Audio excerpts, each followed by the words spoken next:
문이 열리는 소리가 들렸어요. 진철의 손은 무릎 위에서 떨리고 있었죠. 땀이 등줄기를 타고 흘러내렸지만 닦을 여유도 없었어요. 채권단 대표를 만나지 못하면 회사는 이번 주 안에 파산이었거든요.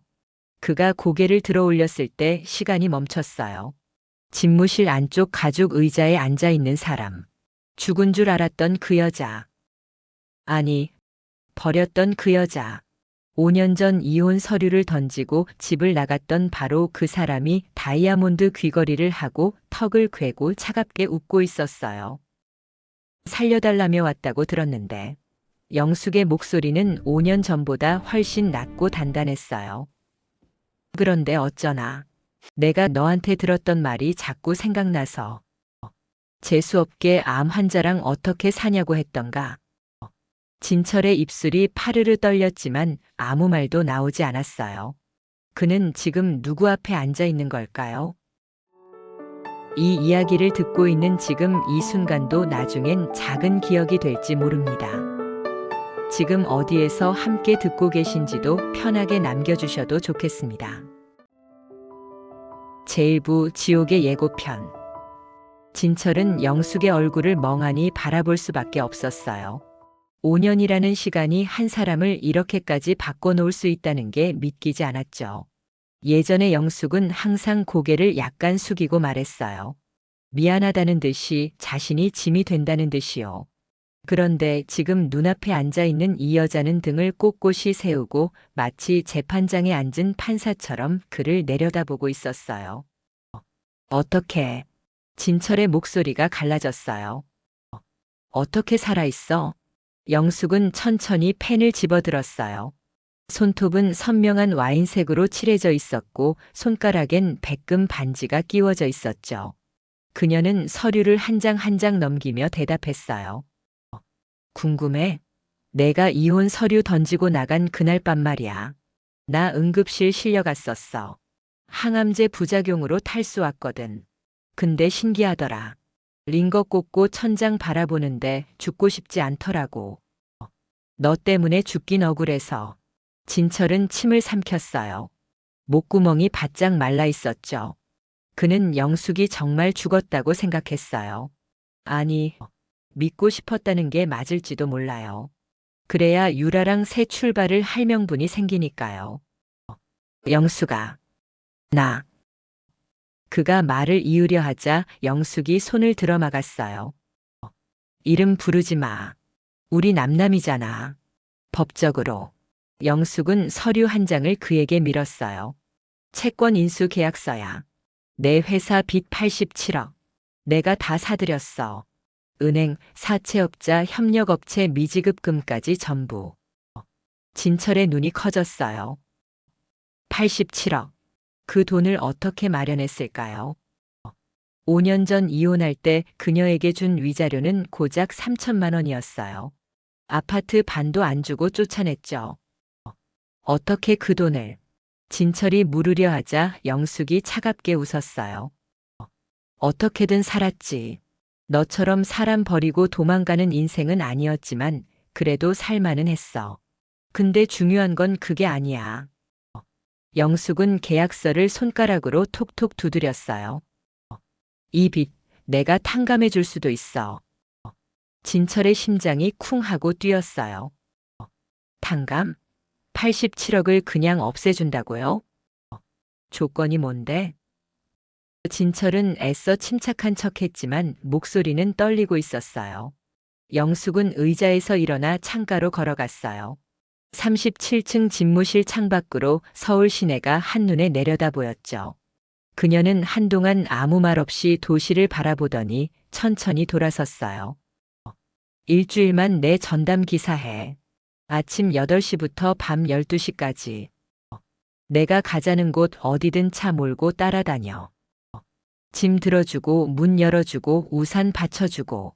그렇게 딱 일주일. 그럼 87억 깨끗이 날려줄게. 진철은 귀를 의심했어요. 그게 다라고요? 일주일 동안 기사 노름만 하면 87억이 사라진다고요? 그게 전부야? 진철이 조심스럽게 물었어요. 응, 그게 전부. 영숙은 다시 책상으로 돌아와 앉았어요. 근데 중간에 도망가거나 거부하거나 말대꾸하면 즉시 계약 파기. 그 순간 내 회사 법정 관리 들어가. 알아서 선택해. 진철은 머릿속이 복잡했어요. 뭔가 함정이 있을 것 같았죠. 그렇지만 지금 당장 다른 선택지가 없었어요. 은행은 이미 돌아섰고 사채업자들은 목을 죄어오고 있었거든요. 좋아. 하지. 진철이 대답했어요. 일주일이면 되는 거지. 영숙은 고개를 끄덕이며 계약서를 건넸어요. 진철은 펜을 집어들고 서명란에 이름을 썼어요. 사인을 하는 동안 그는 속으로 생각했어요. 일주일만 참자. 그리고 이 돈 받아내면 영영 이 여자 얼굴 안 볼 거야. 하지만 영숙은 그의 눈빛을 읽고 있었어요. 그녀는 계약서를 서랍에 넣으며 말했어요. 내일 아침 8시. 이 건물 지하주차장.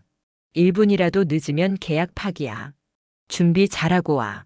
진철은 고개를 숙여 인사하고 집무실을 나왔어요. 엘리베이터를 타고 내려가는 동안 그는 안도의 한숨을 쉬었어요. 87억이 날아간다. 회사가 산다. 그 생각뿐이었죠. 그런데 진철은 몰랐어요. 영숙이 그의 뒤에서 얼마나 차가운 미소를 짓고 있었는지요. 그녀의 손에는 5년 전 그날의 블랙박스 영상 파일이 들어있는 USB가 쥐어져 있었어요. 그 안에는 진철이 차 안에서 영숙에게 이혼을 강요하며 내뱉었던 모든 말이 고스란히 담겨 있었죠. 재수없게 암 환자랑 어떻게 사냐? 유라는 건강하고 예쁘고 젊잖아. 넌 이제 뭐야? 머리카락도 다 빠지고 토하고 냄새나고. 나도 인간이야. 이렇게 못 살아. 영숙은 USB를 서랍 깊숙이 넣으며 중얼거렸어요.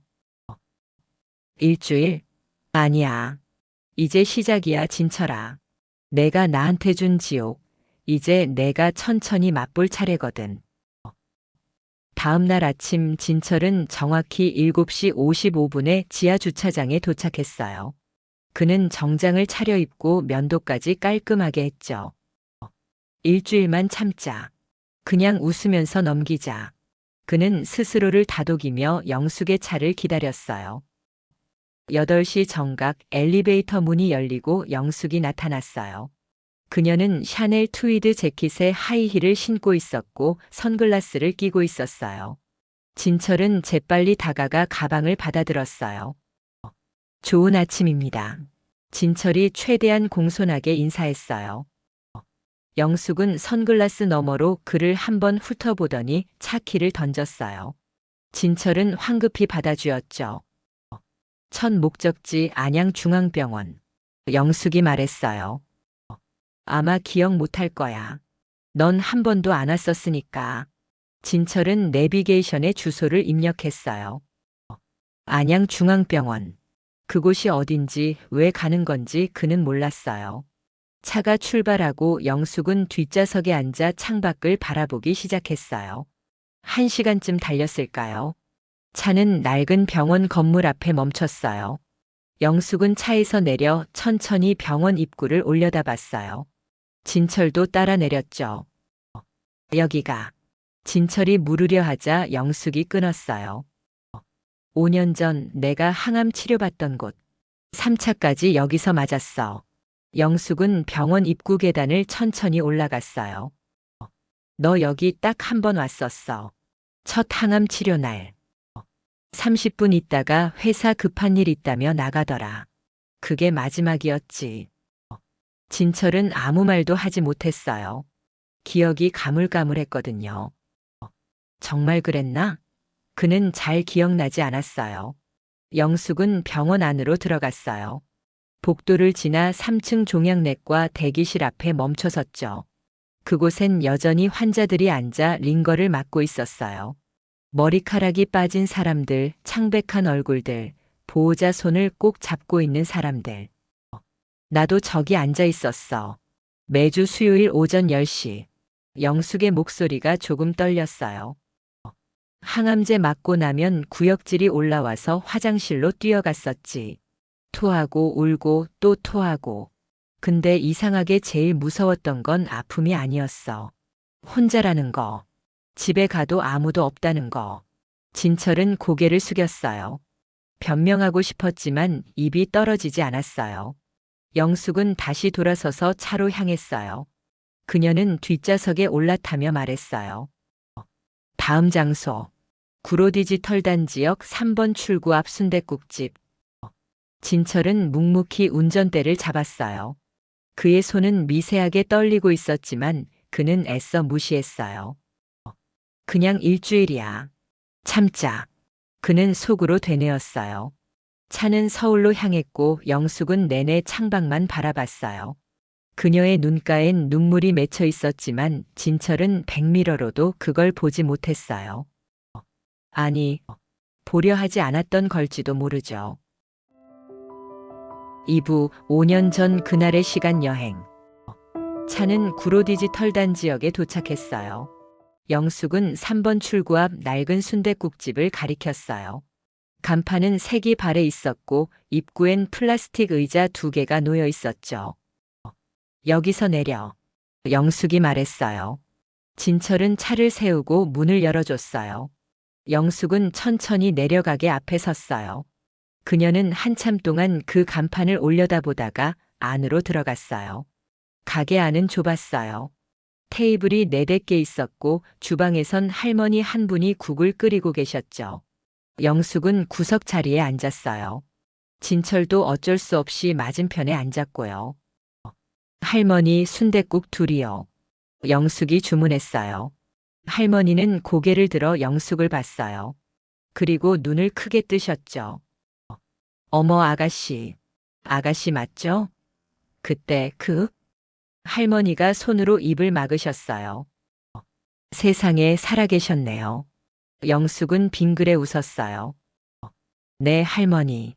저 살았어요. 할머니는 눈시울을 붉히시며 주방으로 들어가셨어요. 잠시 후 김이 모락모락 나는 순댓국 2그릇이 나왔어요. 진철은 영문도 모른 채 숟가락을 들었죠. 여기. 영숙이 국물을 한 숟가락 뜨며 말했어요. 내가 항암 치료받던 6개월 동안 매일 저녁 먹으러 왔던 곳이야. 집에 가기 싫었거든. 너랑 유라가 통화하는 소리 들기 싫어서. 진철의 손이 멈췄어요. 숟가락이 그릇에 부딪혀 소리를 냈죠. 나는. 진철이 변명하려 했지만 영숙이 손을 들었어요. 변명 안 들을 거야. 사실 관계만 확인하면 돼. 너 그때 유라랑 사귀고 있었지? 진철은 고개를 숙였어요. 부정할 수가 없었어요. 응. 그가 작게 대답했어요. 영숙은 순대를 썰어 입에 넣었어요. 천천히 씹으며 말을 이었죠. 할머니가 나한테 그러셨어. 아가씨 혼자 밥 먹으러 오지 말고 남편분이랑 같이 오시라고. 나 그때 울었어. 여기 구석자리에서. 할머니 몰래. 손님들 몰래. 근데 신기한 게 뭔지 알아? 그렇게 울고 나니까 순댓국이 더 맛있더라. 눈물이 간이 되나 봐. 진철은 숟가락을 놓았어요. 식욕이 사라졌거든요.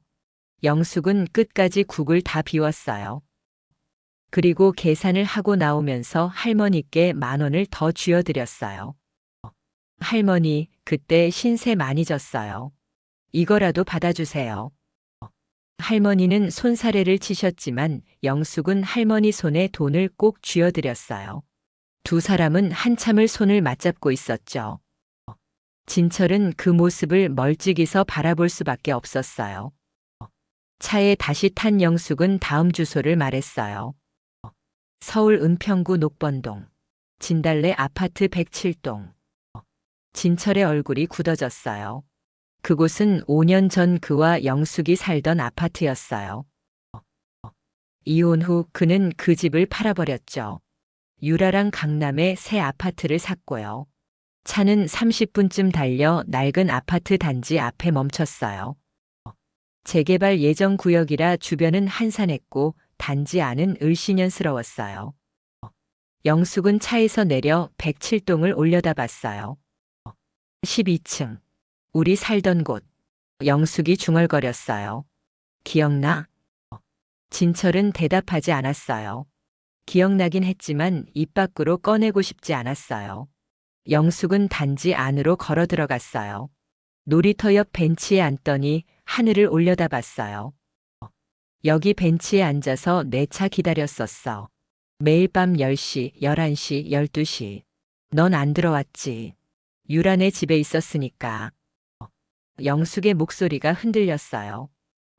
한겨울에도 여기 앉아 있었어.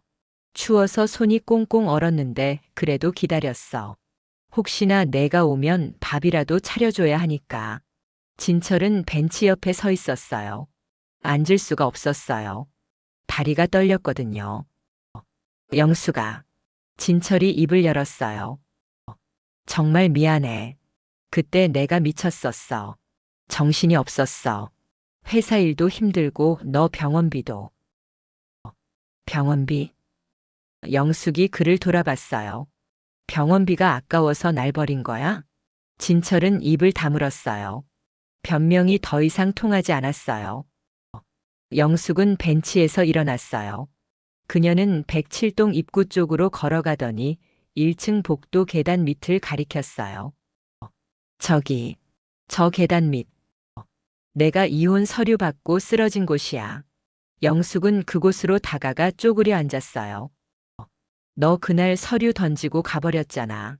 나 여기서 1시간 넘게 주저앉아 있었어. 지나가는 사람들이 괜찮냐고 물었는데 나 대답도 못했어. 숨이 안 쉬어졌거든. 진철은 눈을 감았어요. 그날이 떠올랐어요. 그는 정말 서류를 던지고 차를 몰고 나가버렸어요. 유라가 기다리고 있었거든요. 일어나. 영숙이 벌떡 일어서며 말했어요. 이제 마지막 장소 갈 거야. 차는 다시 달렸어요. 이번엔 한강 방향으로요. 영숙은 반포 한강공원 주차장에 차를 세우라고 했어요. 해는 서쪽으로 기울고 있었고 한강엔 노을이 비치고 있었죠. 영숙은 강변을 따라 천천히 걸었어요. 진철은 몇 걸음 뒤에서 따라갔고요. 바람이 불었어요. 영숙의 머리카락이 흩날렸죠. 그녀는 걸음을 멈추고 강물을 바라봤어요. 여기 영숙이 말했어요. 이혼 서류 받고 이틀 후 나 여기 왔었어. 밤 12시쯤. 아무도 없었어. 그녀는 난간에 손을 올렸어요. 물 보면서 생각했어. 뛰어내릴까? 그랬는데 못 뛰겠더라. 아직 암도 안 이겼는데 여기서 죽으면 그건 내가 날 죽인 거니까. 그게 억울해서 못 뛰었어. 진철은 숨이 막혔어요. 영숙이 그렇게까지 힘들었다는 걸 그는 몰랐어요. 아니, 알려고 하지 않았던 거겠죠. 그래서 결심했어. 살아남겠다고. 암도 이기고 너도 이기겠다고. 영숙은 진철을 돌아봤어요. 5년 걸렸어. 완치 판정받는데 3년, 돈 모으는데 2년. 그리고 오늘 너를 다시 만났지. 진철은 아무 말도 할 수 없었어요. 영숙의 눈빛이 너무 차가웠거든요. 자, 이제 돌아가자. 영숙이 차로 향하며 말했어요. 내일부터는 좀 더 재밌는 일정이 있으니까. 차 안은 침묵으로 가득했어요. 진철은 운전대를 잡은 채 생각했어요. 이 여자 뭘 원하는 걸까? 정말 일주일 후엔 빚을 탕감해 줄까? 그는 확신할 수 없었어요. 하지만 지금은 따를 수밖에 없었죠. 영숙은 뒷좌석에서 휴대폰을 꺼냈어요. 그녀는 문자 하나를 보냈어요. 받는 사람은 유라였어요. 문자 내용은 간단했죠. 내일 오후 3시 명동 롯데백화점 본관 1층 커피숍. 할 얘기가 있어요. 영숙은 휴대폰을 끄고 창밖을 바라봤어요. 그녀의 입가엔 미소가 번지고 있었어요. 차가운, 아주 차가운 미소였죠. 3부 덫에 걸린 쥐. 다음 날 아침 진철은 어김없이 8시에 지하 주차장에 나타났어요. 그는 어젯밤 내내 잠을 제대로 자지 못했어요. 영숙이 자신을 데리고 다녔던 그 장소들이 자꾸 머릿속에 떠올랐거든요. 병원 대기실, 순댓국집, 아파트 계단 및 한강변. 그 모든 곳에서 영숙은 혼자였어요. 그는 한 번도 거기 없었고요. 그래도 어쩔 수 없었잖아. 진철은 스스로를 위로했어요. 그때 회사 상황이 얼마나 안 좋았는데. 나도 힘들었어. 엘리베이터가 열리고 영숙이 나타났어요.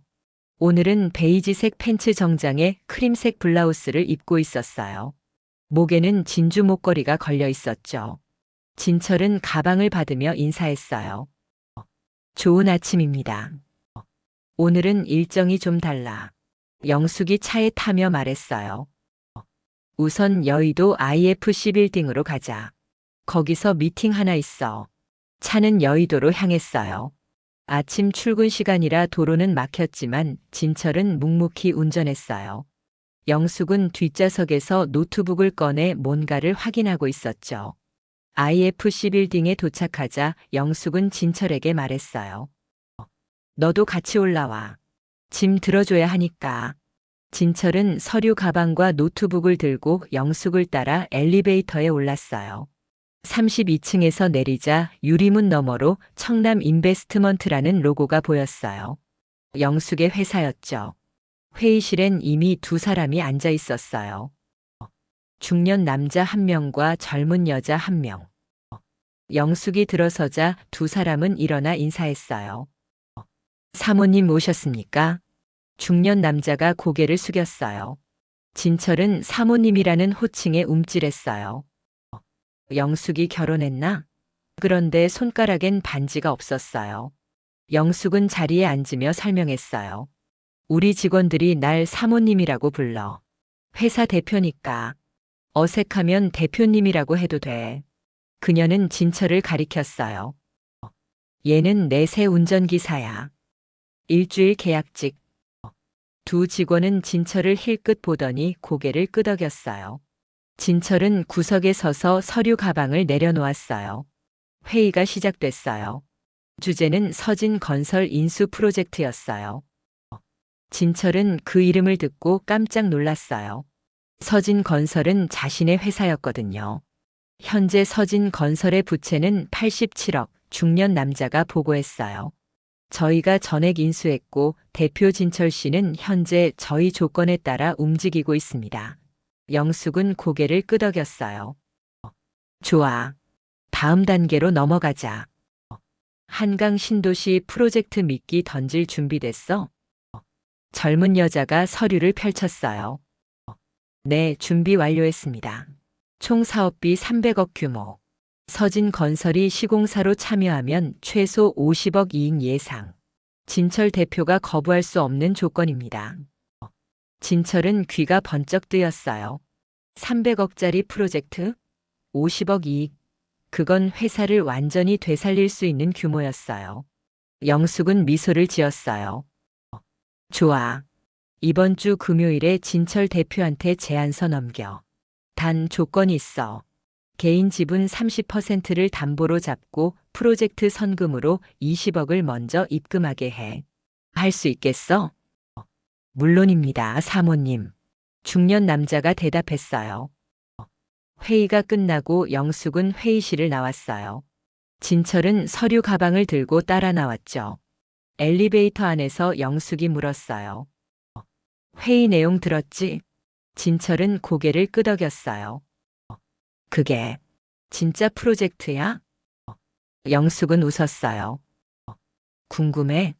금요일까지 기다려봐. 그때 알게 될 거야. 차는 다시 명동으로 향했어요. 영숙은 롯데백화점 본관 앞에 차를 세우라고 했어요. 시간은 오후 2시 50분이었죠. 여기서 30분만 기다려. 영숙이 차에서 내리며 말했어요. 누구 만나고 올 거야? 진철은 고개를 끄덕였어요. 영숙은 백화점 안으로 들어갔고 진철은 차 안에서 그녀의 뒷모습을 바라봤어요. 1층 커피숍엔 유라가 앉아 있었어요. 그녀는 명품 핸드백을 옆에 두고 휴대폰을 만지작거리고 있었죠. 영숙이 다가오자 유라는 고개를 들었어요. 누구세요? 유라가 경계하는 표정으로 물었어요. 나야. 영숙. 영숙이 맞은편에 앉으며 말했어요. 유라의 얼굴이 하얗게 질렸어요. 영숙, 죽었다고 들었는데. 죽긴 왜 죽어? 살았지. 영숙은 커피를 주문하고 유라를 똑바로 바라봤어요. 오늘 할 얘기가 있어서 불렀어. 유라는 가방을 움켜쥐었어요. 무슨 얘기? 진철이 말이야. 영숙이 천천히 말했어요. 지금 파산 직전이야. 빚이 87억인데 은행도 다 돌아섰고 사채까지 손댔대. 알고 있었어? 유라는 눈을 크게 떴어요. 뭐라고요? 87억? 응. 근데 재밌는 거 있어. 영숙은 커피를 한 모금 마셨어요. 그 빚내가 다 사드렸거든. 그래서 지금 진철이 나한테 빌붙어 있어. 일주일 동안 내 기사 노릇하는 조건으로 빚 탕감해 주기로 했어. 유라의 손이 떨렸어요. 왜 그런 짓을? 왜긴 왜야? 재밌잖아. 영숙은 웃었어요. 근데 너한테 제안이 하나 있어. 진철이랑 헤어져. 지금 당장. 그럼 내가 진철 빚 탕감해주고 너한테 위로금 3억 줄게. 유라는 숨이 막혔어요. 3억? 응. 현금으로. 내일 당장 줄 수 있어. 조건은 하나. 진철한테 이별 통보하고 2번 다시 연락하지 마. 할 수 있어? 유라는 입술을 깨물었어요. 머릿속이 복잡했죠. 3억. 그 돈이면 새 출발을 할 수 있었어요. 그런데 진철을 버린다고? 5년을 함께 했는데? 시간 줄게. 내일까지 생각해봐. 영숙은 명함을 건네며 일어섰어요. 연락 기다릴게. 영숙은 커피숍을 나와 차로 돌아왔어요. 진철은 졸다가 깜짝 놀라며 차문을 열었죠. 누구 만났어? 진철이 물었어요. 비밀. 영숙은 차에 타며 웃었어요. 집으로 가자. 그날 밤 유라는 진철에게 전화를 걸었어요. 목소리가 떨리고 있었죠. 오빠, 우리 만나야 할 것 같아. 할 얘기가 있어. 진철은 불안했어요. 무슨 일인데? 전화론 못하겠어. 내일 점심에 만나자. 장소는 내가 정할게. 전화는 끊어졌어요. 진철은 휴대폰을 내려다보며 불안감에 사로잡혔어요. 무슨 일이 생긴 걸까요? 다음 날 진철은 오전 일정을 마치고 유라를 만나러 갔어요. 영숙은 흔쾌히 허락했죠. 다녀와. 2시간 안에 돌아오면 돼. 유라는 강남역 근처 조용한 레스토랑에서 기다리고 있었어요. 진철이 앉자 유라는 망설이다가 입을 열었어요. 오빠, 우리 이제 그만 만나는 게 좋을 것 같아. 진철은 귀를 의심했어요. 뭐라고? 미안해. 근데 오빠 지금 상황이 너무 안 좋잖아. 나도 내 미래를 생각해야 해. 그리고 유라는 눈물을 글썽였어요. 영숙 씨가 나 찾아왔어. 3억 준다고 했어. 오빠랑 헤어지면. 진철은 주먹을 쥐었어요. 그 여자가? 영숙이가 널 찾아왔다고? 응. 오빠 빚 87억이라며. 나도 몰랐어. 왜 말 안 했어? 유라는 울먹였어요. 나 이제 못하겠어. 오빤 지금 영숙 씨 기사 노릇하고 있다며. 그게 무슨 꼴이야. 나 그런 남자 옆에 있고 싶지 않아. 진철은 테이블을 쾅 쳤어요. 주변 사람들이 돌아봤죠. 야, 유라야. 5년 동안 내가 너한테 어떻게 해줬는데. 이혼까지 했잖아.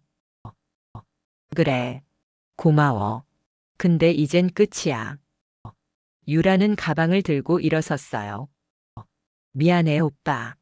유라는 레스토랑을 나갔어요. 진철은 그 자리에 멍하니 앉아 있었죠. 머릿속이 하였어요. 유라마저 떠났어요. 5년을 함께 했는데, 그녀를 위해 이혼까지 했는데, 진철은 휴대폰을 꺼내 영숙에게 전화를 걸었어요. 목소리가 떨렸죠. 당신 유라한테 뭐라고 한 거야? 영숙의 목소리는 차분했어요. 아, 그거? 그냥 제안 하나 했을 뿐이야. 선택은 유라가 한 거고. 미친. 진철이 소리쳤지만 영숙은 전화를 끊어버렸어요. 진철은 레스토랑을 나와 거리를 헤맸어요. 분노와 절망이 뒤섞였죠. 그는 술집으로 들어가 소주를 들이켰어요. 한 병, 두 병, 세 병. 정신이 흐릿해졌어요. 그날 저녁 진철은 비틀거리며 영숙의 집무실로 찾아갔어요. 경비원이 막았지만 그는 고함을 질렀어요. 영숙, 나와. 당장 나와. 영숙은 창가에 서서 아래를 내려다봤어요. 진철이 주차장에서 소리를 지르고 있었죠. 그녀는 미소를 지으며 중얼거렸어요.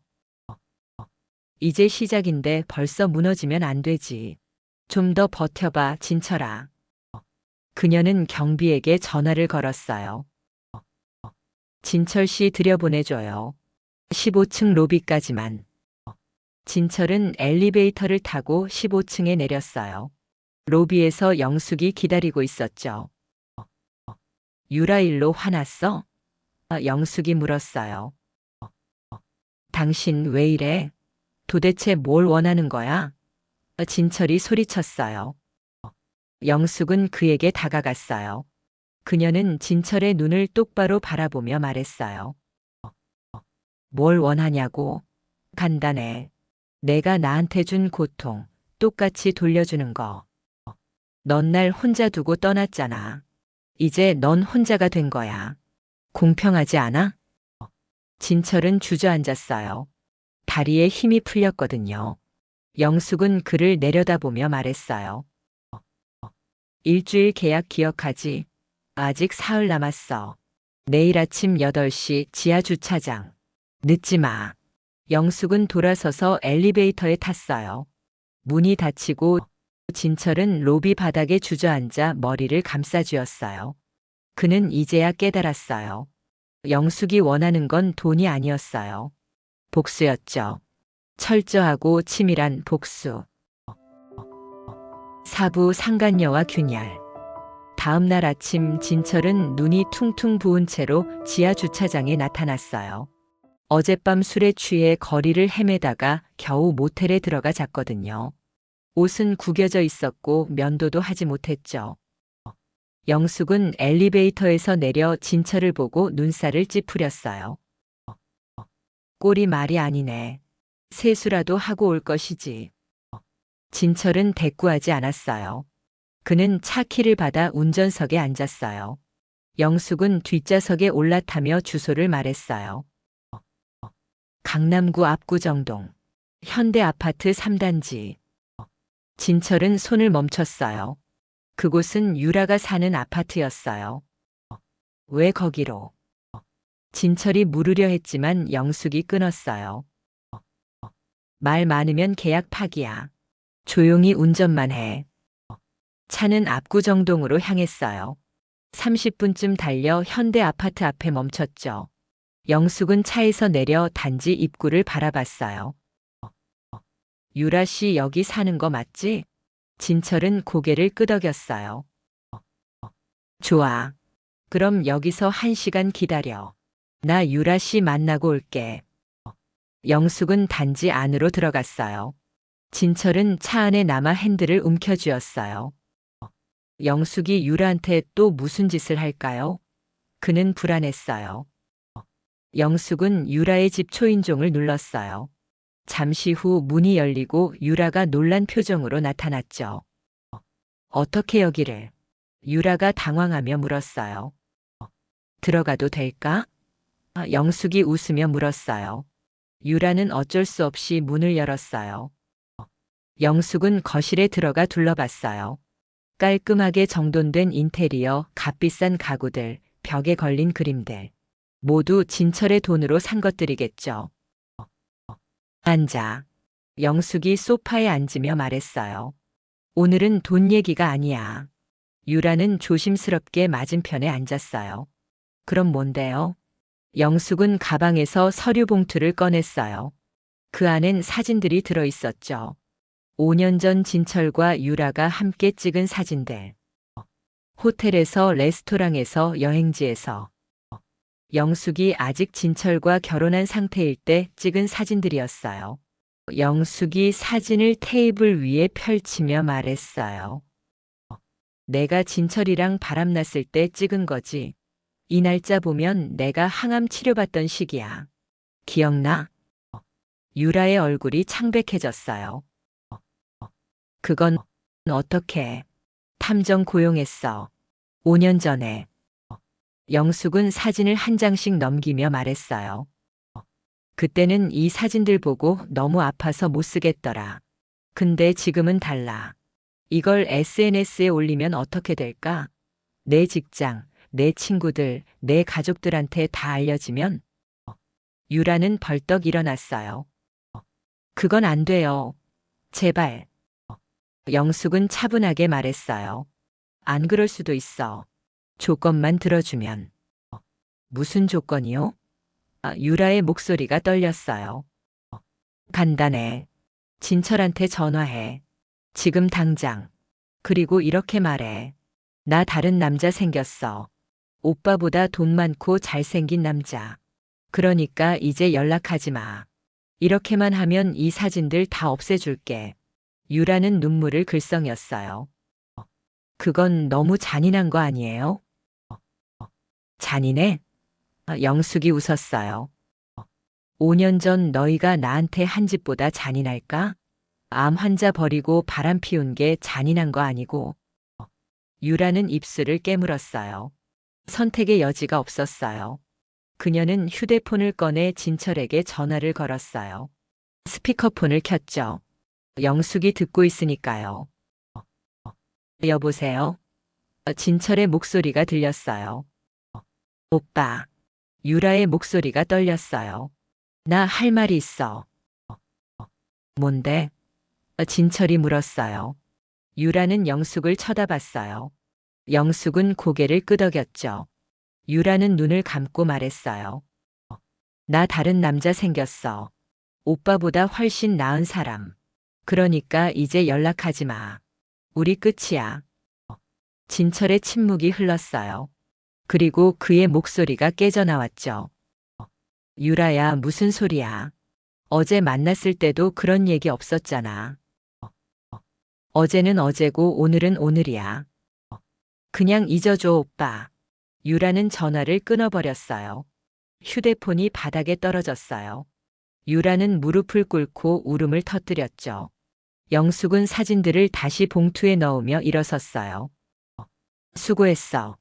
약속대로 이 사진들은 내가 없앨게. 영숙은 문을 향해 걸어가며 덧붙였어요. 참, 3억은 내일 오후에 내 계좌로 들어갈 거야. 확인해봐. 영숙은 문을 닫고 나왔어요. 엘리베이터를 타고 내려가는 동안 그녀는 표정 하나 변하지 않았어요. 하지만 가슴속 깊은 곳에선 무언가가 꿈틀거리고 있었죠. 통쾌함? 아니면 슬픔? 그녀도 잘 몰랐어요. 차로 돌아오자 진철은 핸들에 이마를 대고 있었어요. 어깨가 떨리고 있었죠. 울고 있는 게 분명했어요. 출발해. 영숙이 차에 타며 말했어요. 진철은 고개를 들었어요. 눈이 빨갛게 충혈되어 있었어요. 당신 유라한테 뭐라고 한 거야? 진철이 목이 쉰 목소리로 물었어요. 아무것도 안 했어. 유라가 알아서 선택한 거야. 영숙은 창밖을 바라보며 말했어요. 사람은 결국 돈 앞에서 솔직해지더라. 너도 그랬고 유라도 그래. 진철은 더 이상 아무 말도 하지 않았어요. 그는 시동을 걸고 차를 출발시켰어요. 목적지도 묻지 않았죠. 이제 그는 영숙이 시키는 대로 할 뿐이었어요. 차는 여의도로 향했어요. 영숙은 회사로 돌아가 오후 일정을 소화했어요. 진철은 로비에서 기다렸죠. 그는 소파에 앉아 멍하니 천장을 바라봤어요. 모든 게 무너지고 있었어요. 회사, 돈, 유라, 자존심. 아무것도 남지 않았어요. 오후 5시 영숙은 진철을 불렀어요. 오늘은 여기까지. 내일은 중요한 날이니까 일찍 와. 7시까지. 진철은 고개를 끄덕이고 나왔어요. 그는 집으로 가지 않고 한강변으로 차를 몰았어요. 차를 세우고 강물을 바라봤죠. 5년 전 영숙이 섰던 그 자리. 그때 영숙도 이런 기분이었을까요? 진철은 휴대폰을 꺼냈어요. 유라한테 전화를 걸고 싶었지만 손가락이 움직이지 않았어요. 전화해봤자 소용없었어요. 유라는 이미 다른 사람을 선택했으니까요. 그는 차에서 내려 강변을 걸었어요. 바람이 차갑게 불었고 해는 지고 있었죠. 그의 그림자가 길게 늘어났어요. 혼자였어요. 완전히 혼자. 그날 밤 진철은 모텔 방에서 소주를 마셨어요. 혼자서 불도 켜지 않은 채로. 어둠 속에서 그는 생각했어요. 이게 벌인가? 내가 영숙한테 한 짓에 대한 벌인가? 하지만 인정하고 싶지 않았어요. 그는 그저 살아남으려 했을 뿐이었어요. 아픈 아내를 버린 게 잘못이긴 하지만 그렇다고 이렇게까지 당해야 하나요? 진철은 소주병을 바닥에 내던졌어요. 병이 깨지며 파편이 흩어졌죠. 그는 주먹으로 벽을 쳤어요. 1번, 2번, 3번. 손에서 피가 났지만 아프지 않았어요. 마음이 더 아팠거든요. 다음 날 아침 진철은 7시에 지하 주차장에 나타났어요. 손엔 붕대가 감겨 있었고 얼굴은 수척했죠. 영숙은 그를 보고 눈살을 찌푸렸어요. 손은 왜 그래? 벽에 부딪혔어. 진철이 무뚝뚝하게 대답했어요. 영숙은 더 이상 묻지 않았어요. 그녀는 차에 타며 말했어요. 오늘은 특별한 날이야. 내 회사 살릴 프로젝트 제안서 받는 날이거든. 진철의 눈에 희미한 빛이 들어왔어요. 정말?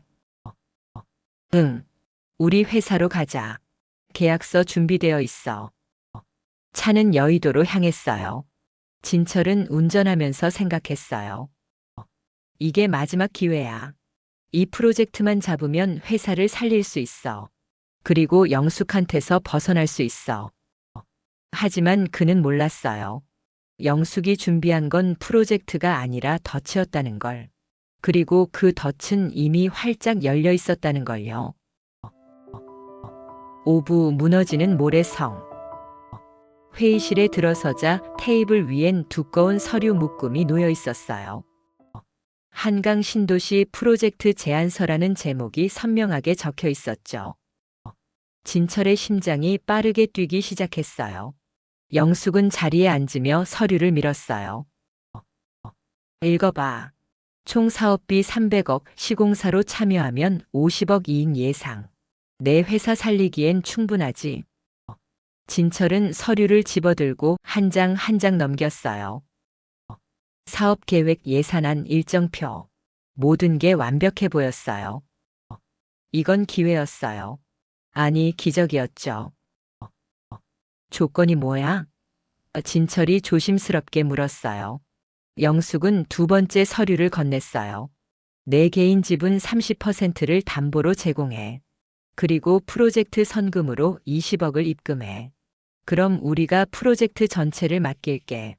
진철은 숨을 들이켰어요. 20억. 그건 지금 그가 가진 전 재산이었어요.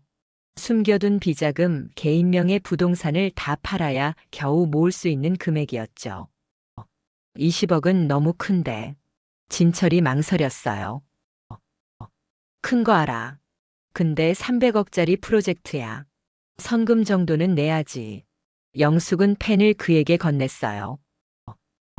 할래 말래? 지금 결정해. 진철은 펜을 쥐었어요.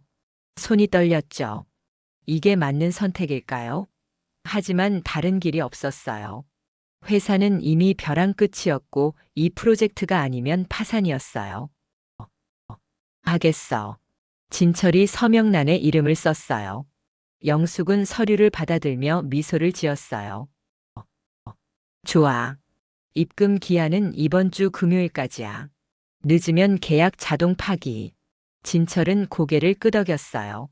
그는 회의실을 나와 바로 은행으로 향했어요.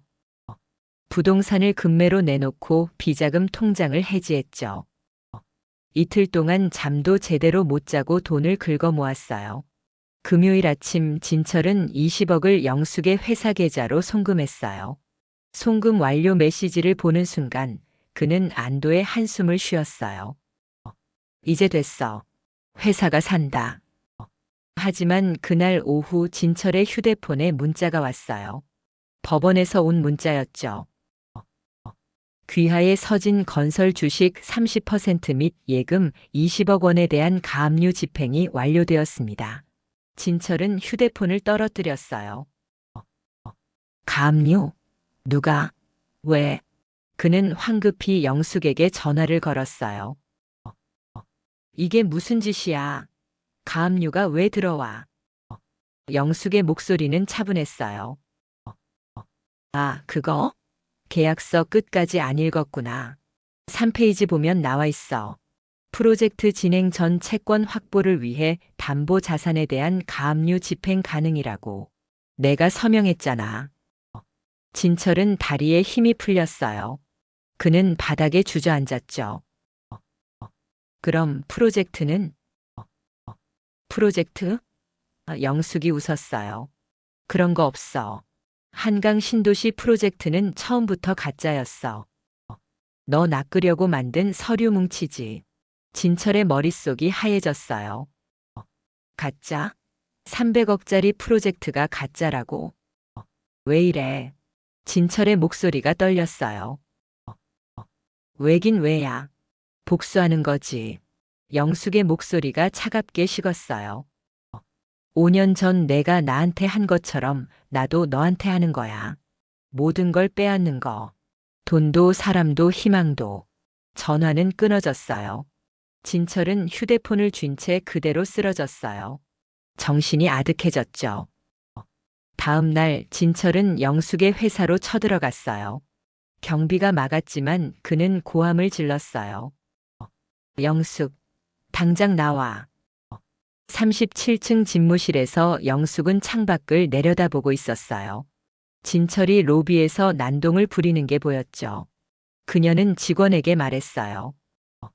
1층 대회의실로 안내해. 그리고 프로젝터 준비해줘. 진철은 대회의실로 끌려왔어요. 영숙은 이미 그곳에서 기다리고 있었죠. 프로젝터엔 화면이 떠 있었어요. 앉아. 영숙이 의자를 가리켰어요. 앉긴 무슨. 내 돈 돌려내. 진철이 소리쳤어요. 영숙은 리모컨을 눌렀어요. 프로젝터 화면에 영상이 재생되기 시작했어요. 5년 전 진철의 차 안. 블랙박스 영상이었죠. 화면 속에서 진철이 영숙에게 소리치고 있었어요.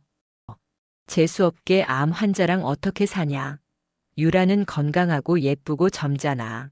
넌 이제 뭐야? 머리카락도 다 빠지고 토하고 냄새나고. 나도 인간이야. 이렇게 못 살아. 화면 속 영숙은 울고 있었어요. 진철은 이혼 서류를 그녀 무릎에 던지고 차에서 내렸죠. 영상이 멈췄어요. 진철은 얼어붙었어요. 영숙이 말했어요. 이거 내가 5년 동안 간직한 거야. 이 영상 하나면 내가 사회적으로 매장되는 건 시간 문제야. SNS에 올릴까? 아니면 뉴스에 제보할까? 진철은 무릎을 꿇었어요. 제발 그러지 마. 내가 잘못했어. 정말 미안해. 그는 울먹였어요. 영숙아, 제발. 영숙은 그를 내려다봤어요. 5년 전 자신이 그랬던 것처럼 진철도 지금 무릎을 꿇고 있었어요. 그녀는 이상하게 아무 감정이 느껴지지 않았어요. 통쾌하지도 슬프지도 않았죠. 그냥 텅 빈 기분이었어요. 일어나. 영숙이 말했어요. 이제 끝이야. 내 회사 지분 30% 내가 다 가져갈 거야. 그리고 20억도 돌려주지 않아. 법적으로 다 내 거니까. 그럼 난 어떻게 살아?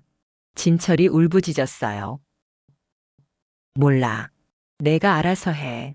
나도 5년 전엔 그랬으니까. 영숙은 가방을 들고 회의실을 나갔어요.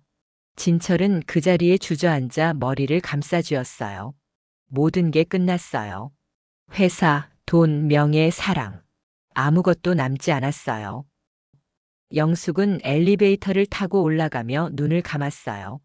가슴속 깊은 곳에서 무언가가 울렸지만 그녀는 무시했어요. 지금 울 순 없었어요. 아직 끝나지 않았으니까. 그날 저녁 영숙은 집으로 돌아왔어요. 넓은 거실, 고급 가구, 전망 좋은 창문. 모든 게 완벽했지만 그녀는 텅 빈 기분이었어요. 소파에 앉아 와인을 한 잔 따랐어요. 그리고 창밖을 바라봤죠. 서울의 야경이 반짝이고 있었어요. 예쁘지만 차가웠어요. 영숙은 와인잔을 들어 올렸어요. 건배. 나한테. 살아남은 나한테. 그녀는 와인을 마셨어요. 쓰디쓴 맛이 목을 타고 내려갔죠. 복수는 달콤하다고 했지만 왜 이렇게 쓸까요? 영숙은 잔을 내려놓고 소파에 몸을 기댔어요. 눈을 감으니 5년 전이 떠올랐어요. 병원 침대, 항암제, 토하던 화장실, 혼자 걷던 한강변. 그 모든 순간들. 그리고 지금. 그녀는 이겼어요. 진철을 무너뜨렸죠. 하지만 왜 이렇게 공허할까요? 영숙은 눈물 한 방울이 볼을 타고 흘러내리는 걸 느꼈어요. 그녀는 손으로 닦지 않았어요. 그냥 흐르게 놔뒀죠. 이제 끝났어. 그녀는 중얼거렸어요. 복수는 끝났지만 상처는 여전히 아팠어요. 육부 암세포는 사라졌지만 한 달이 지났어요. 진철은 빚쟁이들에게 쫓기며 지하 월세방에서 살고 있었어요. 회사는 파산했고 남은 건 빚뿐이었죠. 그는 하루하루를 술로 지새웠어요. 어느 날 저녁 진철은 영숙의 회사 앞에 나타났어요. 그는 건물 앞에 서서 37층을 올려다봤어요. 영숙이 저 위에 있겠죠. 편안하게, 따뜻하게 그를 무너뜨린 것에 대해 아무 죄책감 없이. 진철은 경비에게 막혔지만 그는 소리쳤어요. 영숙, 나 진철이야. 37층에서 영숙은 창가에 서서 아래를 내려다봤어요. 진철이 보였어요. 초라한 모습으로 소리를 지르는 그 남자. 5년 전 자신을 버렸던 그 남자. 영숙은 한숨을 쉬며 엘리베이터를 탔어요. 1층 로비로 내려가자 진철이 기다리고 있었어요. 영숙아. 진철의 목소리는 쉬어 있었어요. 제발 한 번만 용서해줘. 난 정말 잘못했어. 영숙은 그를 똑바로 바라봤어요. 용서? 내가 용서받을 자격이 있다고 생각해? 나도 사람이야. 실수할 수 있잖아. 진철이 울먹였어요. 실수? 영숙이 차갑게 웃었어요. 5년 동안 아픈 아내 버리고 바람핀 게 실수야. 이혼 서류 던지고 도망간 게 실수야. 진철은 고개를 숙였어요. 영숙은 그에게 한 걸음 다가갔어요.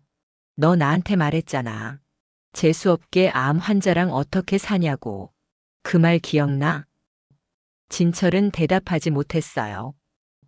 나 그 말 듣고 죽고 싶었어. 정말 죽고 싶었어. 근데 안 죽었어. 너 때문에 죽긴 억울해서. 그래서 살았어. 암도 이기고 돈도 벌고 너를 무너뜨리려고. 영숙의 목소리가 떨렸어요. 그리고 성공했어. 넌 지금 바닥이잖아. 5년 전 내가 서 있던 그 자리. 진철은 주저앉았어요. 그럼 이제 만족해? 내가 이렇게 망가졌으니까 속 시원해? 영숙은 대답하지 않았어요. 만족? 아니에요. 전혀 만족스럽지 않았어요. 복수를 했지만 마음은 여전히 텅 비어 있었거든요. 너도 결국 나랑 똑같은 괴물이야. 진철이 저주하듯 말했어요.